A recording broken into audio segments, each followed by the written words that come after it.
Friends, Kerala style தேங்காய் பால் சாதம் எப்படி செய்கிறதுன்னு பார்க்கலாம். தேங்காவை நல்லா கட் பண்ணிவிட்டு மிக்சியில் போட்டு நல்லா அரைச்சிக்கோங்க. நான் 1 கப் அரிசி எடுத்துக்க போகிறதால 2 கப் தேங்காய் பால் எடுத்துக்கிறேங்க.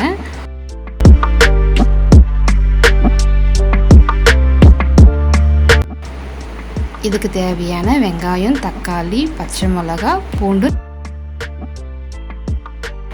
பட்டை வகைகள் தேவையான அளவுக்கு எடுத்துக்கோங்க.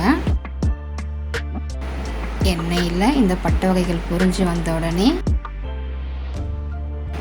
நம்ம கட் பண்ணி வச்சுருந்த வெங்காயம், பூண்டு, தக்காளி, பச்சை மிளகாவை சேர்த்து நல்லா வதக்கிடலாம்.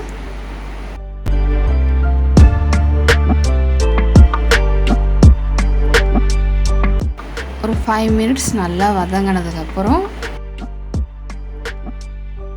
தேங்காய் பாலை ஆட் பண்ணிக்கலாம்.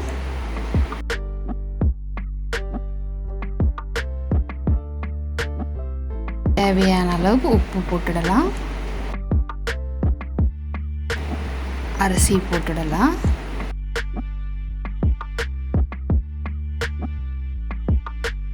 ரெண்டு விசில் வைக்கணுங்க. இப்போ பாருங்க, சூடான தேங்காய் பால் சாதம் ரெடி.